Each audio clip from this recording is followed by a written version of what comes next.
Howdy, howdy, howdy. Nearly Senior Citizen here. Greetings, boys, girls, and all of our non-binary friends, and welcome to this, a brand new day. And remember, no matter who you are valid. And that is not a fallacy. That is just me trying to bring up everybody by making people feel good, rather than trying to make people feel good by shooting others down, whether or not we may feel that they need to be. Now, I discovered something not that long ago about my tablet, and it's really weird because I was trying to brace and see, am I centered?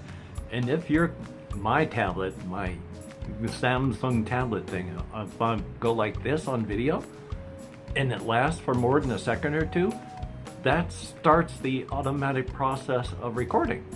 I don't have to touch the button, I just have to go like this, or, even one hand, and then it focuses on that, and then starts a countdown so that you can get ready.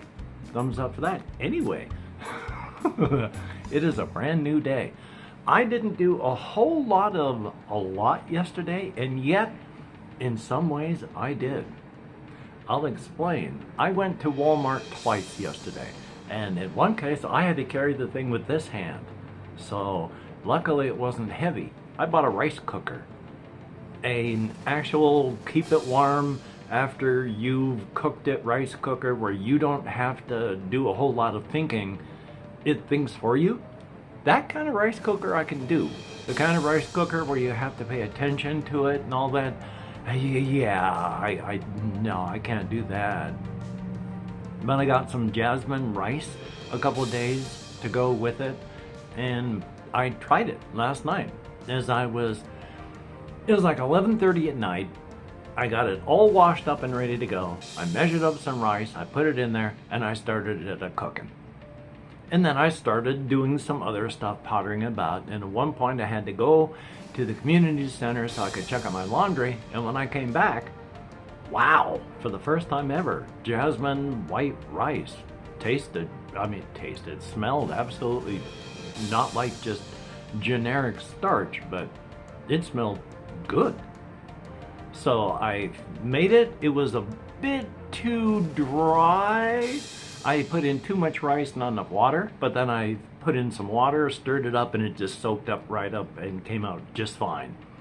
So I let it cool down a bit, put it into a tub, put it into my freezer, my refrigerator, and it froze because I got my refrigerator up too cold. But I turned my refrigerator down. But one of the reasons I wanted to get a rice cooker was because I was watching a person I was watching their channel. Usually they talk politics, but occasionally they talk other stuff, and they were talking about food, and that got me inspired. Because it's like, yeah, just cook up some rice, get a can of beans, some spices, some cheese, and you got a meal. Just do all that, but throw in like a half a can of chili to that. Just get rice, half a can of chili. I tried that this morning from the rice I cooked up last night. It was frozen. So I had to warm it up in the microwave, and then I put the chili on it, and then I cooked that together. That's great. That's really good. It's kind of the way I was using mashed potatoes before, so I'm going to continue using mashed potatoes. I'm just not going to be able to put mashed potatoes and rice together, because I tried putting peas in mashed potatoes, and with my neurodivergency and textures, mashed potatoes and peas, I cannot do that. I cannot do that. So I know that rice in mashed potatoes ain't gonna be great. So some things ain't gonna do, but like the chili and rice, yeah, I had half a can of chili and an equal amount of rice, and it was good. So yeah, I'm gonna be eating less processed stuff, more. I mean, it's still processed. It's rice, it's beans, but it's better than the full pre-made meal with all the extra salt and fat and all that. So yay, very good. Crutches can be necessary to get you through a point. And my moving here and coming in with everything there is, using the prepackaged meals has been a crutch. I don't need that crutch anymore. I got the rice cooker. Yay! So very good. I had put the slow cooker Excuse me. They have a slow cooker in every room for every veteran that moves in. I put mine in storage, in my storage unit, so I'm going to get that out and bring it in, which means I need to move more stuff here back into my storage unit, because there is no space to store stuff here, and everything I have here means I've either got to move something back over there or just get used to it being out and in use all the time. I mean, my little Baffy plushie that I used to have a specific spot for, there's been no place, so all of my plushies are just sort of moving side to side right now, except for if you watched my video yesterday and you saw the plush pig on the bed, I just bought that semi recently. I like plushies. When I was a kid, we called them stuffed animals, and I imagine they're probably still called stuffed animals with most people, but plushie is new for me, even though plushie is even a term that I used in the stores, because I worked in the stores way back in the 90s and some odd. You know, that was still a term, so it's not new. I'm just a boomer. I'm old. Yay. But past that, I haven't been doing much. Because of all of this going on, I've been largely just, oh, that hurt. I have largely just been watching videos, playing games with my controller, going out for walks when I can. It has been wet and windy and cold here, but it's not today. So I'm going to be going out walkies here soon. It is almost 1 o'clock. I got stuff. It's the beginning of the month. I got 44 bucks worth of printing available to me, so I'm going to load up stuff onto the print queue and make it down to the library before 6 o'clock, it being Saturday, that's when they close. Get that printed off, come on back. Am I going to get anything major past that done? Well, I do want to still do the reading thing. My big issue on these things is the whole executive function / dysfunction thing. So I've got to fight through that, and it's hard. Eventually I will, and it'll be not that long. I got to find, for just regular readings, public domain stuff.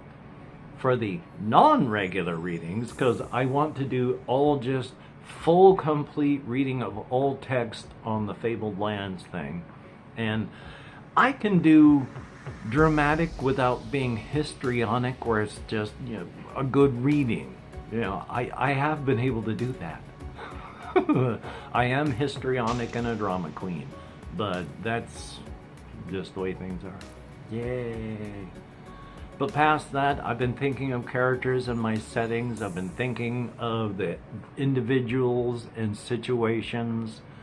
And there was one thing I had been thinking of with the whole cosmic horror thing, where all of a sudden I can't even remember what it was that I was thinking about, because I've got so much stuff that's just involved with the cosmic horrors. And since cosmic horror, once again, if you boil it down to its nuts and bolts, is just a being, an object, a location, or a situation that we cannot understand, existing in such a fashion that we cannot comprehend, with little or no interest in human health or safety. And that boils down to the whole cosmic horror. You add on to the, like, I posit the reason you go mad is because we're not given enough details. There's more details that we do not have the senses for, but our brains are puzzle solvers. And they will tear themselves apart trying to figure out these puzzles, where we have only got 25% of the pieces, but our brains are gonna do it. It's just a part of being who we are. We can't help going mad with our brains. Yay! And of course, positing and thinking about, my favorites, once again, the cryptids. And yes, in my stories, the cryptids that I talk about are also, every cryptid that you can think of is also in this setting. Every single cryptid that you can think of. I can only think of a couple right now, you know, like Mothman, Bigfoot, Chupacabra, stuff like that. Those are all in the setting, along with all of the others that I specifically talk about. It's all cryptids. But cryptid just, I can't remember the exact definition of it, but it's all of the characters that I write about or talk about fit the definition of a cryptid. That's why the same thing with the kaiju and Apple Rock and in the Apple Rock Razor's Edge. It is a kaiju. It fits all the definitions of that because kaiju is just, it's a strange being. Add the whole extra stuff that's on that, and yeah, it certainly is a strange being, and it is big. I mean, I think, yeah, Godzilla is taller. Godzilla is larger.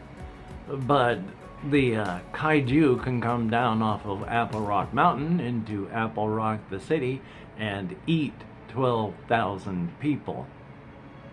And I don't think Godzilla could do that. Yay.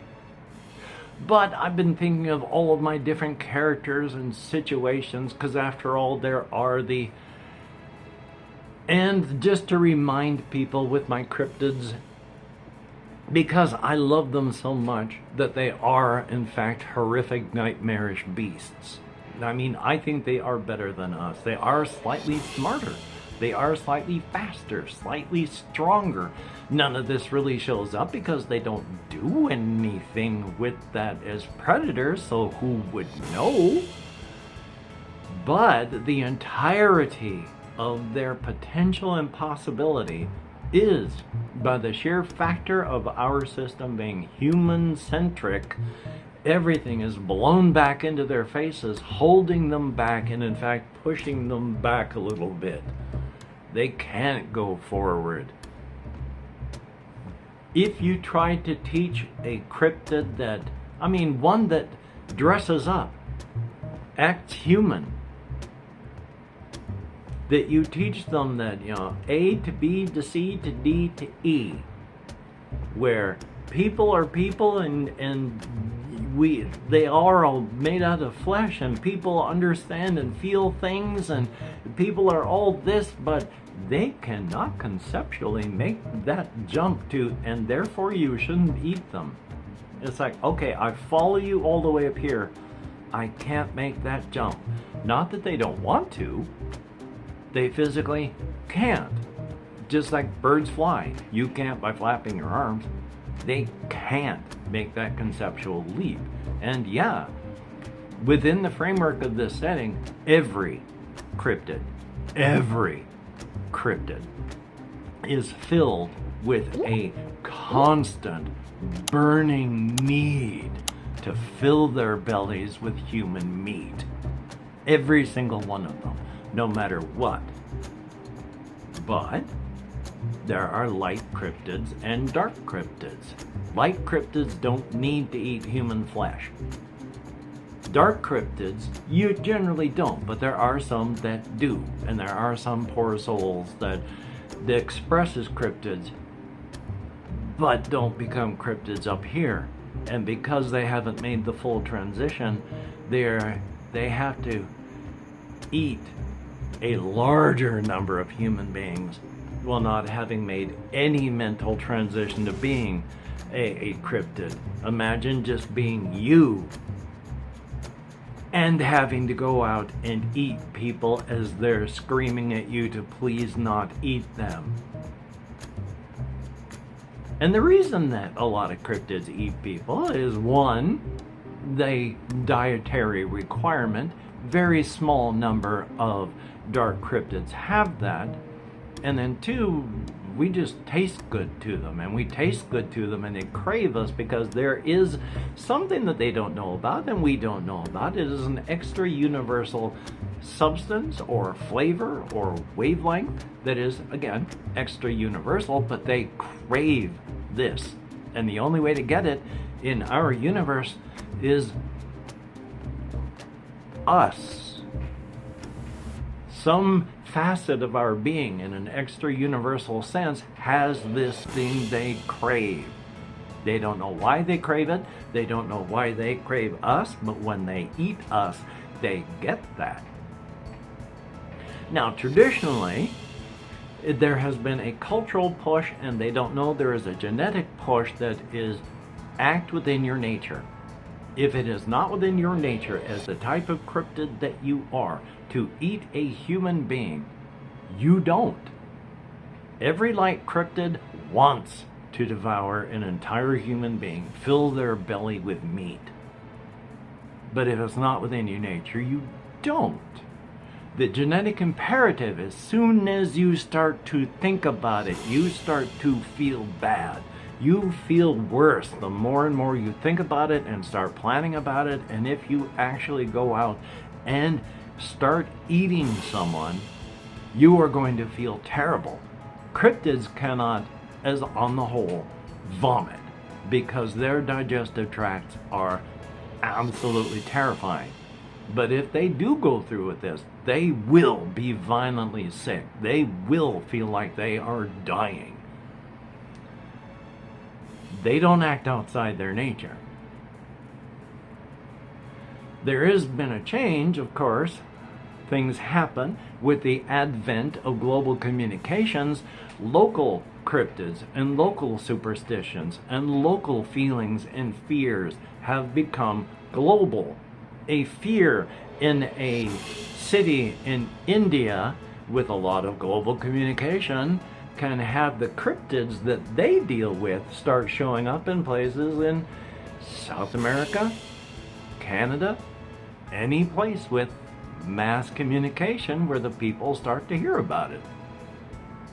So the cryptids are in a whole bunch of change and shock, and people are in a whole bunch of change and shock, and yeah, cryptids just, they want to fill their bellies with meat. And with change, like cryptids, a small portion has started being able to fulfill that desire. One of the cryptids that, again, I really love is Polly.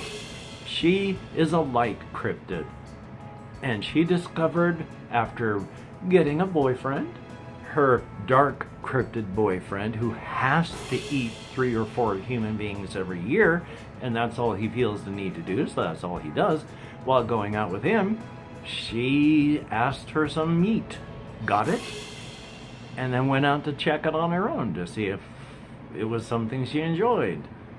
Tracked someone down and ate them, and yeah, she likes that, and she's hungry. She eats about 4 people a month. I have said I love my cryptids.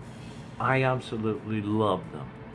They are conflicted, they are broken, they are trying their level best on a playing field that isn't only set out against them and is only being revealed as they play, but they don't even have pieces and cards that the rest of the players have, nor do they have a rule book. I love these poor things. As violent and horrific and nightmarish as they are, and at the same time, of course, being in the victim pool, kill them with fire. IRL, I mean, I don't think hurting and killing people is good, and these individuals and species and beings that I love not only want to fill their bellies with human meat, will do so if given the slightest opportunity. They don't look upon the bulk of humanity with hatred or fear. They mostly look upon humanity as just neutral, or neutrally positive or positive. They like people. They like having us around.